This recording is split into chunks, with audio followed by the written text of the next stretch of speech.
Katulad, ang pagpapakilala ni Jesus na siya ang mabuting pastol ay ang kanyang pagiging katulad ng kordero, batang tupa. Kaysa ng mga tupa at alam ang buhay ng mga tupa, katulad ng lahat liban lang sa kasalanan. At nakiisa siya sa ating abang kalagayan upang totohanang maranasan niya ang ating pangunahing pangangailangan. Ang isang luntiang pastulan, buhay na ligtas, mapayapa, maunlad, kaya mabuti siyang pastol dahil iaalay niya ang kanyang buhay para dalhin niya tayo dito. Bumoto bukas sana tayo, nakapagsuri na sana tayo ng wasto at kwalipikadong kandidato. Nakapagdasal na upang ang katulad ng asal ng mabuting pastol ang hanapin nating katangian sa kanila.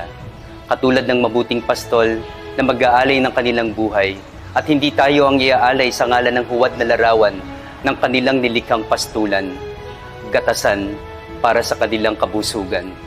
Katulad din sana tayo ng mabuting pastol, Pinoy na mapagmahal sa inang bayan, aalagaan ng kalikasan dahil dito tayo nakaugnay lahat, gagalang sa kabanalan ng buhay at pamilya at sama-samang magsusumikap na maging katulad ng mabuting pastol na dalhin ang lahat sa isang buhay na ganap at kalugod-lugod.